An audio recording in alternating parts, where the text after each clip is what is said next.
नमस्कार। कार्यक्रम खेल खिलाड़ी में आप सभी का स्वागत। मैं हूं आपके साथ अजय पुंडीर। दर्शकों, आज हम बात करेंगे शतरंज खेल के बारे में और जानेंगे इससे जुड़ी हुई तमाम जानकारियां। और इसी विषय पर बातचीत करने के लिए हमारे स्टूडियो में हमारे साथ मौजूद हैं हमारे खास मेहमान श्री ललित जिंदल जी।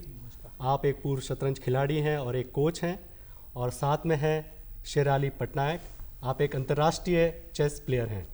आप दोनों का बहुत बहुत स्वागत हमारे कार्यक्रम में। सबसे पहले मैं ललित जी आपसे जानना चाहूँगा, इस चेस और शतरंज खेल के बारे में थोड़ा हमें बताएं। ये कब, कहाँ, कैसे शुरू हुआ? सर, बेसिकली तो शतरंज हमारा पुरातन खेल है जी, भारत का। अब वर्तमान में क्या है कि थोड़ा सा परिदृश्य ऐसा हो गया है कि ये रशिया का खेल कहा जाने लगा है जी।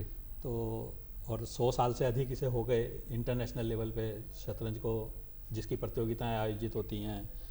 और इसकी प्रतियोगिताएं आयोजित कराने के लिए एक फिडे जो फेडरेशन है, आपने नाम सुना होगा, सभी जानते हैं, चेस प्लेयर तो सभी जानते हैं जी।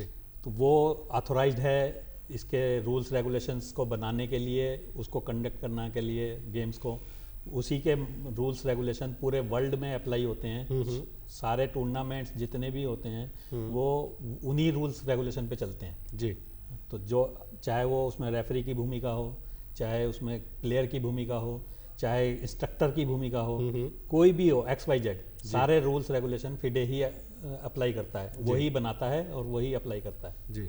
तो जैसे कि हम देशी भाषा में इसको शतरंज कहते हैं और इंटरनेशनली चेस बोलते हैं। पुराने ज़माने में चतुरंग, जैसे चतुरंग था पहले इसका नाम जी। तो इस जो समय के साथ ये बदलाव है नाम के साथ, तो क्या खेल के परिदृश्य में भी कुछ बदलाव हुआ है, रूल्स में भी कुछ बदलाव हुआ है, खेलने के तरीके में भी कुछ बदलाव है? आज की तारीख में क्या होता है, हम कोई भी रूल्स हैं जो आज हैं, वो हर 6 महीने में कुछ ना कुछ उसमें जो कमी लगती है फेडरेशन को कि कहीं पे कोई विवाद हुआ किसी वजह से समय समय पे तो वो अपडेशन मांगता ही है। हर जगह, हर उसमें स्पोर्ट्स में हो या किसी भी फील्ड में हो, वो चाहिए ही होते हैं। रूल्स रेगुलेशन में एक अपग्रेड करना जरूरी होता है, तो वो होते रहते हैं, उसमें कोई वो नहीं है। लेकिन ऐसा कुछ वो नहीं है कि भाई मेजर कोई चेंज होता है, नॉर्मल वही सब चलता है। कहीं पे कोई विवाद की स्थिति में फेडरेशन को लगता है कि भाई ये रूल कोई विवाद कर रहा है या हो सकता है, तो फिर वो नेक्स्ट उसमें चेंज कर लेते हैं जी, या उसको अपग्रेड कर लेते हैं जी। बिल्कुल। शेराली, आप एक अंतर्राष्ट्रीय प्लेयर हैं और कई टूर्नामेंट्स में स्टेट को, इंडिया को रिप्रेजेंट कर चुकी हैं, और आप बहुत सारे टूर्नामेंट जीत भी चुकी हैं, पॉइंट्स भी जीत चुकी हैं, आपकी रैंकिंग भी बहुत बढ़िया। तो इस जर्नी के बारे में हमें थोड़ा अपने बारे में शुरुआत से बताएं, कैसे आप इस खेल से जुड़ी और इस मुकाम तक पहुंची?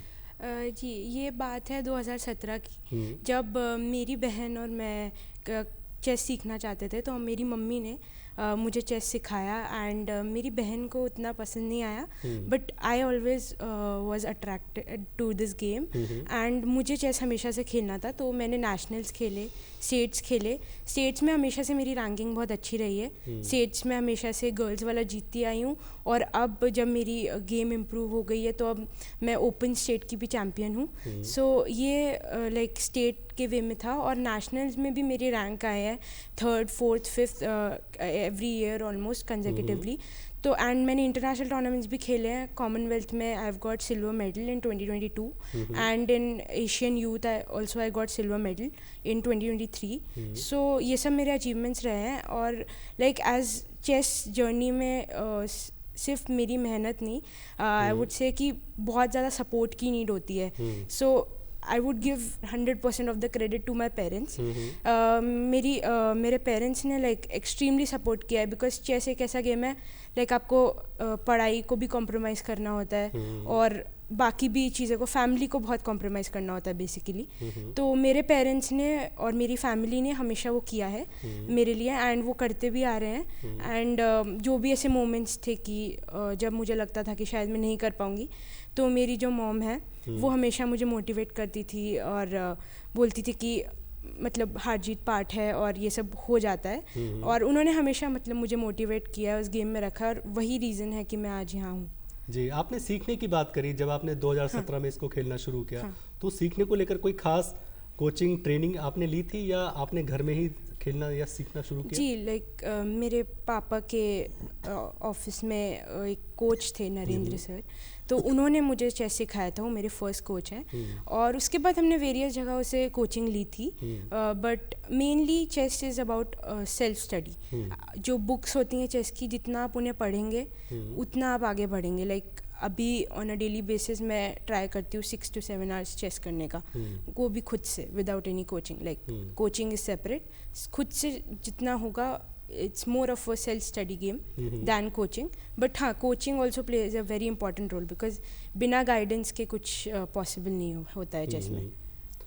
ललित जी, पिछले कुछ समय से विश्वनाथन आनंद के युग से हम कहें, भारत में चेस बहुत लोकप्रिय है और भारत बहुत सारे इंटरनेशनल टूर्नामेंट जीतता भी है, वर्ल्ड चैंपियन भी बन रहे हैं, लेटेस्टली गुकेश भी बने हैं। तो इस जर्नी को आप कैसे देखते हैं? भारत में ये क्या विश्वनाथन आनंद के बाद ही ये लोकप्रिय हुआ था, उससे पहले भी लोग खेल रहे थे? सब खेल रहे थे लेकिन उतना क्रेज नहीं था। विश्वनाथन आनंद मेरे ख्याल से शायद पहले ग्रैंड मास्टर रहे वो, जो इंडिया के जो बने थे 84 या 85 समथिंग ऐसा अराउंड जी। तो उन्हीं दिनों मैंने भी सीखना शुरू करा था 85-86 में। तो तब से क्रेज एकदम उतना नहीं बढ़ा, लेकिन उस समय से लोगों ने शतरंज को जानना शुरू करा इंडिया में, बच्चों ने। हालांकि शतरंज एक ऐसा बोर्ड गेम है कि वो हर एक घर में होता है और ऑलमोस्ट हर बच्चे या हर फैमिली खेलते तो सभी हैं, खेलते सब है, हाँ, फ्रेंडली बेसिस पे। लेकिन क्रेज, हाँ, क्रेज जिसे कहते हैं कि भाई मुझे करियर बनाना है या मुझे नेशनल लेवल पे जीतना है, इंटरनेशनल लेवल पे जीतना है, देश का लिए कुछ करना है, देश का नाम करना है, तो वो जो क्रेज बना वो आफ्टर 2000 वो एकदम से बढ़ता चला गया धीरे धीरे। और अब जब से वर्ल्ड चैंपियनशिप गुकेश लेके आए हैं 2024 में, उसके बाद तो मतलब बाढ़ सी आ गई है एक तरह से। हर 1-2 महीने में कोई ना कोई लड़का हमारा जीएम बन जाता है जी। अभी गुकेश के बाद वो महाराष्ट्र की एक लड़की है दिव्या देशमुख, 20 साल की उम्र में वो वुमेन वर्ल्ड कप लेके आई है जी। उससे पहले उसने जूनियर वर्ल्ड कप लिया था। तो अभी रिसेंटली एक साउथ का लड़का है, नाम मेरे ध्यान से उतर रहा है, अंडर 7 में वो वर्ल्ड कप लेके आया है जी। तो उससे लगता है कि भाई अच्छा, सरकार भी सपोर्टिव हो रही है पहले के मुकाबले, तो क्रेज बच्चों में बढ़ रहा है और वो करियर ओरिएंटेड होके भी सोच रहे हैं कि भाई हम स्पोर्ट्स को या चेस को हम एज अ करियर भी चूज करें। बिल्कुल, और इंडिया का डोमिनेशन दिखता भी है चेस में, जब से आप वर्ल्ड चैंपियन बन रहे हैं। बिल्कुल, आप रशिया का एक बात के यूएसएसआर का एक डोमिनेशन होता था आज से 30 साल पहले, लेकिन अब वो वर्जनाएं टूट रही है, वो विस्तार हो रहा है उसका और इंडिया में झुकाव बढ़ रहा है उस चीज का। ललित जी, मैं थोड़ा सा बेसिक इस पे आऊँगा कि अब इसको खेलना का क्या तरीका है। 64 स्क्वायर बॉक्स का ये गेम है जी, और हर 64 स्क्वायर 32 पीसेज जी, केवल इसमें पूरी चेस है। और कहने के लिए 64 ही है जी, 32 पीसेज और 64 स्क्वायर ही है, लेकिन अनलिमिटेड मूव्स हैं, अनलिमिटेड जी। मतलब प्रोबेबिलिटी जो है बहुत, हाँ, मतलब आप कल्पना ही नहीं कर सकते, इतने मूव्स हैं जी। और मैंने अपने जीवन में कभी भी मतलब मैं जहाँ तक मैं समझता हूँ, मेरी इस बात से हर चेस प्लेयर एग्री होगा कि 2-4 मूव को अगर छोड़ दें, शुरू के जो स्टार्टिंग ओपनिंग मूव्स होते हैं वो तो बेसिक होते हैं क्योंकि गेम के, लेकिन कोई भी गेम कभी रिपीट नहीं होता जी। मतलब आप ऐसा नहीं देख सकते किसी भी गेम को कि ये रिपीट हुआ है या इसके 3-4 मूव एक साथ रिपीट हो गए, मतलब वो सेपरेट ही मिलेंगे। तो इतनी ज़्यादा विस्तारीकरण किसी भी गेम का वो चेस के अलावा हो ही नहीं सकता। और दूसरा, इस गेम की एक खूबसूरत बात मुझे लगती है कि कोई भी बच्चा, चाहे वो एज मायने नहीं रखती है, चाहे वो 5 साल का हो, चाहे वो 50 साल का हो जी, वो कोई से भी लेवल का गेम टूर्नामेंट पार्टिसिपेट कर सकता है। मतलब आप क्रिकेट में अगर जाओ उदाहरण के लिए जी, तो पहले आपको डिस्ट्रिक्ट निकालना पड़ेगा, फिर आपको स्टेट निकालना पड़ेगा, फिर रणजी खेलनी पड़ेगी, फिर जाके कहीं नेशनल में आपका सिलेक्शन होता है जी। लेकिन इसमें ऐसा नहीं है, आप डायरेक्ट भी जा सकते हो जी। तो ये एक खूबसूरती है कि अगर किसी बच्चे में कला प्रतिभा है तो वो अपना सर्वोच्च उसमें निकाल सकता है जी। आपने एज कैटेगरी की बात करी कि इसमें कोई ऐसा प्रिलिमिनरी राउंड्स नहीं है कि आपको यहाँ खेलने के लिए ये पास करने ज़रूरी है। तो इसको लेकर कोई टूर्नामेंट्स किस तरीके से आयोजित किए जाते हैं, खास करके नेशनल और इंटरनेशनल लेवल पे? सर, नेशनल हो इंटरनेशनल हो, टूर्नामेंट का क्राइटेरिया एक ही रहता है इसमें हर एज कैटेगरी में टूर्नामेंट होते हैं, under 7, under 9, under 11, under 13, under 17, सब तरह की कैटेगरी में होते हैं और ओपन, और same as it is women's में भी होते हैं, मतलब गर्ल्स का क्राइटेरिया अलग, ओपन बॉयज़ का क्राइटेरिया अलग। ओपन कैटेगरी में कोई भी आ जाता है जी, ठीक है ना। तो और एज कैटेगरी जैसे मैंने बताई अंडर 7 से स्टार्ट हो जाता है और अंडर 19 तक एज कैटेगरी रहती है बच्चों की, उसके बाद ओपन कैटेगरी शुरू हो जाती है। तो ओपन कैटेगरी जो होती है उसमें कोई एज लिमिट का कोई दायरा नहीं है? कोई लिमिट नहीं। अगर आप 60 साल के हैं या 65 साल के या 25 साल के तो कंपटीशन बराबर रहेगा? कंपटीशन बराबर है, और कई बार आपको देखने को मिलता है, अगर आप किसी भी मतलब टूर्नामेंट में देखेंगे, ध्यान देंगे तो मैं खुद हरिद्वार में कई टूर्नामेंट ऑर्गेनाइज करा चुका हूँ नेशनल लेवल के। तो मेरे यहाँ एक बार हुआ था कि 3.5 साल की बच्ची एक तरफ थी और एक 80 साल के बुजुर्ग एक तरफ थे अपोनेंट में जी। तो अब ये एज गैप का डिफरेंस ये आपको किसी और गेम में देखने को मिलने का ही नहीं। शायद इसकी वजह ये भी है कि एक फिजिकल गेम ना होते हुए एक इंडोर गेम है और माइंड का गेम है। हाँ, और योग्यता कभी भी आयु की मोहताज नहीं होती, मैं ऐसा मानता हूँ जी। बिल्कुल। शेराली, आपने बात करी, आपने बहुत सारे इंटरनेशनल टूर्नामेंट्स फेस किए, आपने बहुत सारे टूर्नामेंट्स जीते, मेडल्स जीते, पोडियम पे आए।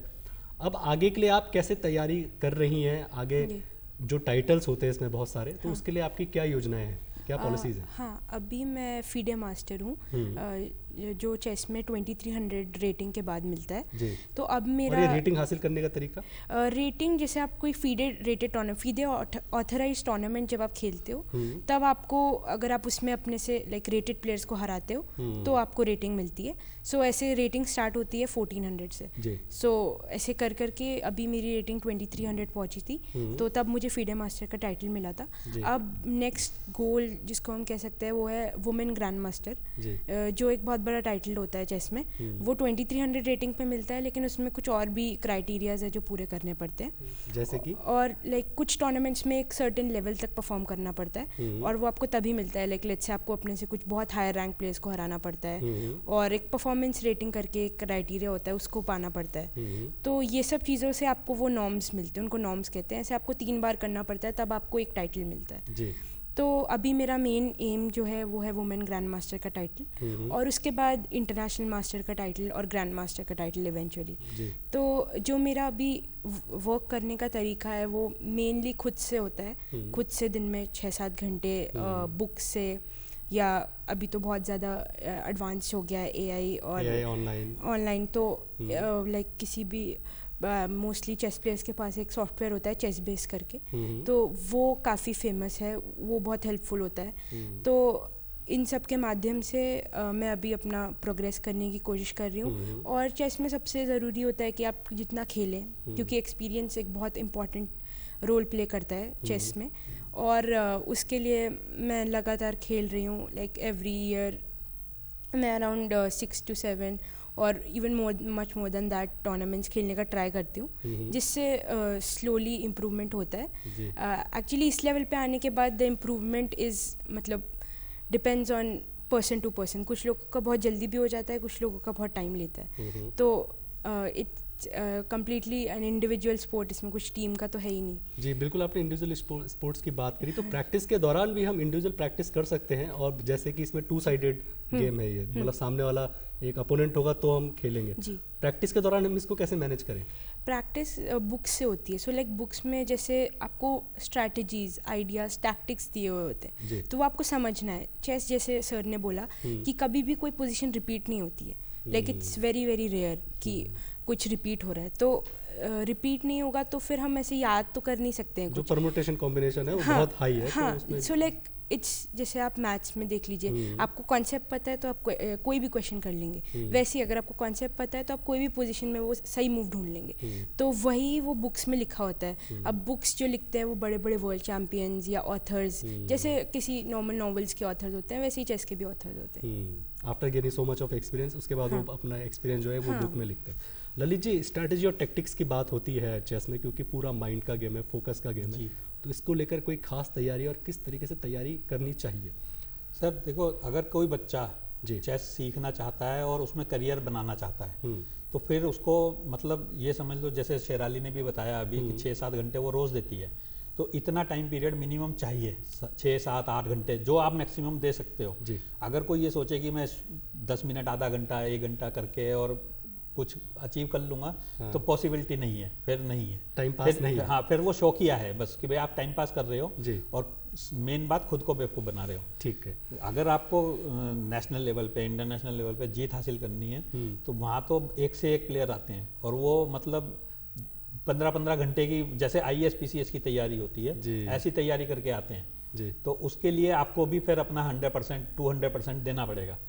और बेसिक लेवल से, बिल्कुल स्टार्टिंग लेवल से आप उसको सीखते हुए चलो। कोई एक गाइड जो भी आपको बनाना है वो बनाओ, बुक्स पढ़ो, सॉफ्टवेयर आ गए, अब तो हमारे सामने में तो सॉफ्टवेयर होते ही नहीं थे जी। तो सॉफ्टवेयर आ गए, सॉफ्टवेयर के माध्यम से आप सीख सकते हैं। आजकल ऑनलाइन क्लासेस भी मिल जाती हैं, वो भी ले सकते हैं। तो उन सब चीज़ों को करते हुए, लेकिन उसमें एक चीज़ का आपको सेक्रीफाइस करना पड़ता है, वो माँ बाप को भी करना पड़ता है कि भाई आप ये सोचो कि माता पिता, आजकल एक क्रेज है कि भाई 98% नहीं लाओगे तो MNC में जॉब नहीं मिलेगा। तो वो चीज़ का सेक्रीफाइस करना पड़ता है कि आप बच्चे के ऊपर से पढ़ाई का जो एक प्रेशर है वो ख़त्म करना पड़ता है कि बेटा ठीक है, पढ़ाई को आप करते रहो, एक नॉर्मल स्टडी के तौर पे बेसिक नीड अपनी पूरी करते रहो, इसको आप 200% दे दो जी, इसको आप 300% दे दो, तब आप उसमें निश्चित रूप से सफलता हासिल करोगे और नेशनल का इंटरनेशनल भी आपके लिए कुछ नहीं रह जाएगा। मेरे ख्याल से इसके लिए खास वजह यही है कि कंपटीशन इतना हाई है, खास करके भारत में अगर हम देखें जी, तो ग्रैंड मास्टर्स की एक बाढ़ सी आ गई है पिछले कुछ समय से। तो अगर आपको वहाँ कम्पीट करना है तो आपको उनसे ज़्यादा मेहनत करनी होगी। जी सर, अगर मुझे GM, देखो GM बनने के लिए मैं बताऊं 3 GM को हराना कंपलसरी है जी। नॉर्म्स जो प्राप्त करना है आपको, रेटिंग के साथ साथ 3 GM को हराना कंपलसरी है। तो 3 GM को हराने के लिए आपको उनसे ऊपर का सोचना पड़ेगा ना, उनसे ऊपर की तैयारी करनी पड़ेगी। भाई ग्रैंड मास्टर वो ऐसे थोड़ी बने 15-15, 18-18 घंटे की मेहनत के बाद बने हैं जी। तो अब आपको भी उनसे ऊपर मेहनत करेंगे, उनसे 21 करेंगे तभी तो उन्हें हरा पाएंगे। अब मैं अगर आज उठ के चला जाऊं, सोचूं कि भाई किसी GM को मैं हरा दूंगा तो संभव नहीं है ना जी। उसके लिए मुझे उतने लेवल की तैयारी करनी पड़ेगी। तो वो चीज़ जब तक बच्चा नहीं करेगा तब तक उसमें आगे नहीं बढ़ पाएगा। बिल्कुल शेराली, मेंटल टफनेस का ये गेम है, मेंटल अवेयरनेस का गेम है, IQ का गेम है। तो इस मेंटल टफनेस को बढ़ाने के लिए या फ्रेश रखने के लिए, क्योंकि अगर आप 15 घंटे दिमाग को एक ही जगह फोकस करेंगे तो कहीं ना कहीं वो बीच बीच में 1 घंटे या 2 घंटे बाद डाइवर्ज होता होगा, तो इसको मैनेज करने का क्या तरीका है? I think mental toughness manage करने के लिए लाइक आपको बहुत सारे एक तो एक्सपीरियंस सबसे बड़ी चीज़ है, and then mental practices. Mainly जो मैं प्रैक्टिस करती हूँ is meditation. Meditation has really help me, क्योंकि आपको गेम में बैठना पड़ता है 5 आवर्स लगातार विदाउट, आप उठ नहीं सकते हो, आप कुछ और नहीं सोच सकते हो, you can get distracted between an important game. तो meditation has really help me. और बाकी जैसे आपसे बड़े लोग या जो ज़्यादा एक्सपीरियंस लोग हैं उनसे मोटिवेशन लेना, लाइक मेरे पेरेंट्स मुझे बहुत ज़्यादा मोटिवेट करते हैं। एंड देन और कुछ आपको, जैसे सर ने बोला कि आपको और किसी चीज़ पे फोकस नहीं कर सकते हो आप, लाइक फॉर मेरे लिए स्टडीज़ उतना नहीं हो पाता है, क्योंकि मैं let's say 7 to 8 hours chess करूँगी तो उसके बाद दिमाग बहुत थक जाता है, तो उसके बाद मुझे रेस्ट चाहिए। So proper rest, proper sleep और मतलब food habits, all those things also matter a lot. तो mainly chess is more of a mental game in my opinion. Mental game. और साथ में जो आपने कहा कि अगर आप 8 या 10 घंटे एक चीज़ को दे रहे हैं तो उसके बाद जब आप उस चीज़ को करके उठते हैं तो जो एक फ्रेशनेस चाहिए माइंड को, ताकि हम अगले दिन फिर से वो वहीं से शुरू करें, तो उसके लिए कोई टाइम टेबल, क्या शेड्यूलिंग है, क्या ट्रेनिंग प्रोग्राम्स हैं, उसके बारे में मैं थोड़ा बताया। मैं ये क्वेश्चन आपसे भी पूछूंगा सर, क्योंकि ये अभी खेल रही है तो मैं इनसे इसलिए पूछ रहा हूँ। मेरे लिए लाइक कोई फिक्स टाइम टेबल नहीं है, ऐसे ये लाइक मैंने आपको जैसे बोला, जैसे एक इंडिविजुअल गेम है, जिसको जो सूट करता है वो एक बेटर ऑप्शन होता है उनके लिए। बट मेरे लिए टाइम टेबल वाली चीज़ कभी ज़्यादा वर्क नहीं करती है, बिकॉज तब मैं उस पे ज़्यादा फोकस हो जाती हूँ कैसे मैं अपना टाइम टेबल पूरा करूँ, और फिर ना कि अपने गेम पे। तो मुझे लगता है कि जब, जैसे मुझे चेस बहुत पसंद है, मैं इसीलिए खेलती हूँ, लाइक मुझे उसको खेलने में मज़ा आता है।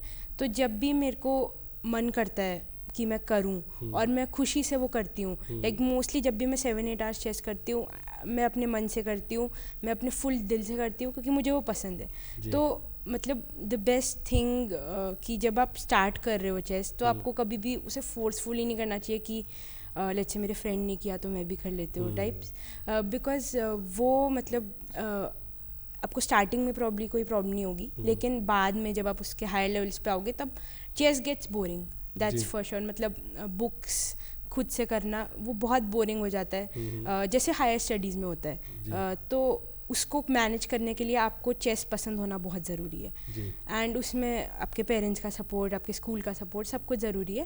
एंड टचवुड मुझे वो हमेशा मिला है। सो मेरे स्कूल से भी मुझे बहुत सपोर्ट मिला है, मेरे पेरेंट्स से, मेरे फैमिली से, तो उसके वजह से भी मेंटली मैं स्टेबल रह पाती हूँ। जी ललित जी, मैं ट्रेनिंग प्रोग्राम से फिर से आऊँगा कि किस तरह का ट्रेनिंग प्रोग्राम, आप एक कोच भी हैं तो आप बच्चों को किस तरह का ट्रेनिंग प्रोग्राम फॉलो करवाते हैं, क्या क्या एक्सरसाइजेज उन्हें बताते हैं? एक मेडिटेशन उसमें से एक है, और क्या हम कर सकते हैं? क्या योग भी उसमें एक पार्ट हो सकता है? हाँ बिल्कुल हो सकता है सर, और होना चाहिए जी। जिन बच्चों को अपर लेवल पे जाना है, कैरियर ओरिएंटेड स्पोर्ट्स के तौर पे इसे चूज़ करना है जी। तो कोई भी खिलाड़ी हो, आप किसी भी अगर सक्सेसफुल खिलाड़ी का उदाहरण लेंगे तो वो एक अपनी डाइट में डिसिप्लिन रखते हैं, एक्सरसाइज में डिसिप्लिन रखते हैं, मेडिटेशन में डिसिप्लिन रखते हैं। मतलब ये करना ही है, 1 घंटा 1.5 घंटा रोज मेडिटेशन और ये योगा और एक्सरसाइज ये करनी ही है जी, ताकि आपका शरीर स्वस्थ रहे, बिल्कुल, माइंड स्वस्थ रहे। जब तक आपको फ्रेशनेस नहीं मिलेगी, आप नेक्स्ट डे की अपनी प्रिपरेशन कैसे करोगे? बिल्कुल ठीक है ना भाई, आप पहले से ही थके हुए हो, आपने आज एक दिन कर लिया 8 घंटे 10 घंटे प्रैक्टिस, अब माइंड थक गया, अब उसको दोबारा रिचार्ज करना है। बैटरी उसकी रिचार्ज होगी कैसे? एक्सरसाइज से। आप कुछ एक्टिविटीज करनी है, कुछ ऐसी एक्टिविटी जो जिससे दिमाग दूसरी तरफ तरोताजा हो जाए, दूसरी तरफ डाइवर्ट हो जाए, फिर बाद में फ्रेशनेस के साथ आप दोबारा नए दिन की अपनी शुरुआत पुनः उसी स्तर से शुरू कर सको। तो उसके लिए जरूरी है कि भाई आप डेली एक्सरसाइज करें, डेली मेडिटेशन करें और डेली प्रैक्टिस करें जी। जो भी गेम में आपकी इंटरेस्ट है। हम चेस की बात कर रहे हैं तो मैं चेस के लिए बात करता हूँ कि आप 8-10 घंटे 7 घंटे मैक्सिमम मिनिमम दें, जितना ज़्यादा देंगे उतना आपके लिए अच्छा, उतनी जल्दी आप अचीव करेंगे। क्योंकि 1-2 घंटे की प्रैक्टिस से कुछ नहीं होता, आजकल कंपटीशन बहुत टफ है। शिराली, हम अभी बात कर रहे थे पेरेंट्स सपोर्ट की, आपने भी बहुत बात करी कि पेरेंट्स का सपोर्ट होना, खास करके यंग एज में जब आप गेम्स शुरू कर रहे हैं, सीख रहे हैं, तो किस तरह के पेरेंट का सपोर्ट की ज़रूरत होती है हर स्पोर्ट्स में, ना कि सिर्फ चेस में, और किस तरह की सपोर्ट होना चाहिए, इसके बारे में थोड़ा हमें बताओ। मोस्ट इम्पॉर्टेंट तो जब हम बच्चे होते हैं तो फाइनेंशियल थिंग है, वो तो ऑफ कोर्स पेरेंट्स करते ही हैं सपोर्ट। सेकंड थिंग जो मोस्ट इम्पॉर्टेंट मेरे को लगती है, क्योंकि हम कोई स्पोर्ट जब खेलते हैं तो हम स्टडीज़ को कॉम्प्रोमाइज़ करते हैं, एंड स्टडीज़ को कॉम्प्रोमाइज़ करना is actually tough, not just for parents, मतलब बच्चों के लिए भी टफ होता है, तो उसको ओवरकम करना पेरेंट्स के लिए। एंड देन जब मैं टूर्नामेंट्स में जाती हूँ, लाइक अभी I started going alone, but initially मेरे पेरेंट्स ही मेरे साथ जाते थे, कभी मेरी मॉम कभी मेरे पापा। तो उसमें भी उनको अपने वर्क प्लेस से हॉलीडेज लेने हैं, देन हाँ फाइनेंशियली भी देन मैनेज करना है, क्योंकि उतने दिन वो काम पे नहीं गए हैं, सो एंड देन अपना काम भी मैनेज करना है। एंड लेट्स से मेरा टूर्नामेंट अच्छा नहीं गया है, सो मैं मेंटली डाउन हूँ या आई एम फीलिंग डीमोटिवेटेड, तो उनको मुझे भी हैंडल करना है। सो वो सब चीज़ों में पेरेंट्स ही, क्योंकि आई डोंट थिंक ये चीज़ें और कोई मैनेज कर सकता है। बिल्कुल, लाइक अगर मैं मेंटली डाउन हूँ तो मैं किसी और से तो नहीं मतलब समझूंगी, मेरे पेरेंट्स ही हैं जो मुझे समझाएंगे तो मुझे समझ आएगा, तो उन्हीं को सब कुछ करना है। तो लाइक इट्स लाइक खेलती मैं हूँ, बट मेरे पीछे मेरे पेरेंट्स हैं जिनका मेन रोल होता है। प्लेयर बनाने के लिए माता पिता का जो सेक्रीफाइस है सर, वो कोचेस मतलब, का, ट्रेनर्स वो का कोई उसके मुकाबला ही नहीं कर सकता। मैं एक छोटा सा उदाहरण अगर आप मैं देना चाहूँगा कि अभी हम गुकेश की बात कर रहे थे 2 मिनट पहले कि गुकेश वर्ल्ड चैंपियन बने 18 साल की एज में। मैं आपको बताऊं 7 इयर्स की एज में उसने स्कूल छोड़ दिया था, 4th क्लास में थे जब वो स्कूल छोड़ दिया था। फादर ने जॉब छोड़ दी, मदर ने जॉब छोड़ दी बाद में, और मतलब इतना बड़ा सेक्रीफाइस। और 11 साल की एज में गुकेश ने कह दिया था कि सबसे कम एज में मैं वर्ल्ड चैंपियन बन के दिखाऊंगा, मुझे वर्ल्ड चैंपियन बनना है। तो मतलब टारगेट उसने डिसाइड कर लिया शुरू में। तो किस तरह के सेक्रीफाइस जो मांगे गए कि आपको जॉब तक छोड़नी पड़ी। तो आप देखो ना, सर्वाइवल करना मुश्किल हो जाता है अगर मतलब आर्थिक, क्योंकि बिना पैसे के तो कुछ भी नहीं होता आजकल। खाना खाने के लिए भी और सब चीज़ के लिए पैसे चाहिए। तो फिर उसके बाद बच्चे की कोचिंग, उसका लाना ले जाना, tournament so expensive, entry fees वगैरह बहुत एक्सपेंसिव होती हैं। तो वो सबको मैनेज करने के लिए पेरेंट्स से अच्छा सेक्रीफाइस कोई कर ही नहीं सकता। अब हम थोड़ा मूव्स की बात करते हैं ताकि हमारी टिप्स थोड़ा दर्शकों को भी मिले। कुछ हमें मूव्स बताओ बिशप के या रुक्स के या नाइट के, कि खास करके जिनका रोल है क्वीन के, कि कोई स्पेशल मूव्स, हम कोई स्ट्रेटेजी जनरली अगर हम घर पे खेलना चाहे तो अगर कोई स्ट्रेटेजी हमें आती हो तो मैं सामने वालों को हरा या उसको चौंका सकूं। हाँ, लाइक ऐसे स्पेसिफिक मूव्स नहीं होते, क्योंकि मैंने आपको बोला चेस एक मेमोराइज वाला गेम नहीं है। सो एक कोई स्पेसिफिक मूव नहीं होते, but there are specific strategies जो आप फॉलो कर सकते हैं। जैसे स्टार्टिंग में आपको जो सेंटर होता है बोर्ड का उसे कंट्रोल करना चाहिए, देन जो अपने पीसेज हैं उन्हें डेवलप करना चाहिए। जैसे चेस में एक स्पेशल मूव होती है कैसलिंग करके, जो चेस प्लेयर्स होते हैं उन्हें पता होता है। तो बताएं इसके बारे में। हाँ, इट्स लाइक आप अपने किंग को रुक के साथ ऐसे एक मूव खेलते हैं कि वो सेफ हो जाता है साइड में। तो वो कर लेना चाहिए स्टार्टिंग में, क्योंकि किंग सबसे इम्पोर्टेंट पीस होता है गेम का। उसको हराना मतलब गेम आप जीत जाए। हाँ जी, तो उसी को हराना अपना मेन एम है, तो उसको सेफगार्ड करना थ्रू आउट द गेम बहुत ज़रूरी है। मोर देन ओपोनेंट किंग को मेट करना, हमें इसका इंश्योर करना पड़ता है कि हम हमारे किंग को मेट ना करवा लें। सो मतलब अपने पीसेस डेवलप करना, सेंटर कंट्रोल करना, किंग सेफ्टी, देन कंटिन्यूसली देखना बनाना। हाँ, क्योंकि चेस 64 स्क्वायर्स है, तो इट्स लाइक जो ज़्यादा स्क्वायर्स कंट्रोल करेगा वो जीतेगा। दोनों के पास 16 पीसेज हैं, तो जो ज़्यादा कंट्रोल करेगा वो जीतेगा उन 16 पीसेस से।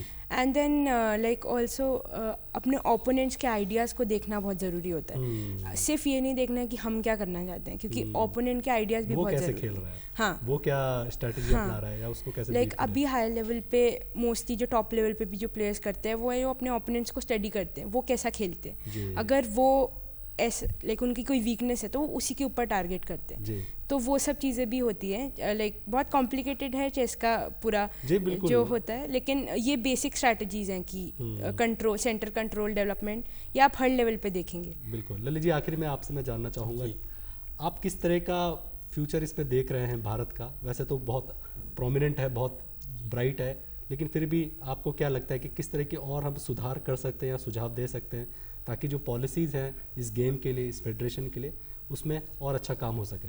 जो बच्चे नेशनल लेवल पे या इंटरनेशनल लेवल पे पुरस्कार प्राप्त करके आ रहे हैं उनको प्रोत्साहित करें, उनको सम्मानित करें, ताकि बच्चों में मोटिवेशन हो, और नए बच्चे जो खेलना चाह रहे हैं या सीख रहे हैं, अभी लर्निंग कर रहे हैं, उन्हें लगे कि हाँ यार, अगर हमने ये जीता नेशनल तो हमें भी सरकार से या अर्जुन अवार्ड मिलेगा, कुछ भी पुरस्कार मिलेगा, कोई भी, चाहे जैसे हमारे यहाँ हिमालय रत्न दिया जाता है, गौरव और हिमालय गौरव दिया जाता है, उस तरह से कुछ भी सम्मान तो बच्चों को मिले। अब शेराली के लिए मैं बात करूँ, ये पहली उत्तराखंड की महिला प्लेयर है जो फिडे मास्टर बनी है, तो ये अपने आप में एक अचीवमेंट है उत्तराखंड स्टेट के लिए कि भाई इतने बड़े स्टेट लेवल पे इतनी कम उम्र में जाना। तो ऐसे बच्चों को जब आप सपोर्ट करते हैं, सम्मानित करते हैं, पुरस्कार देते हैं, तो दूसरे बच्चों को उनसे प्रेरणा मिलती है कि भाई हम भी करेंगे जी, तो हमें भी वो सम्मान लेना है, हमें भी लेना है। तो एक आगे बढ़ने की जो एक जिज्ञासा है, भावना है, वो जागृत होती है। बहुत बहुत धन्यवाद आप दोनों का हमारे कार्यक्रम में आने के लिए और हमसे इतनी ढेर सारी जानकारियाँ शेयर करने के लिए, और खास करके इस गेम को कैसे खेला जाता है और किस तरीके से हमें इसकी मेंटल टफनेस को बढ़ाने के क्या क्या तरीके हैं। तो इसी के साथ आज का कार्यक्रम यहीं समाप्त होता है। अगले अंक में आपसे फिर मिलेंगे किसी नए विषय के साथ। तब तक के लिए नमस्कार।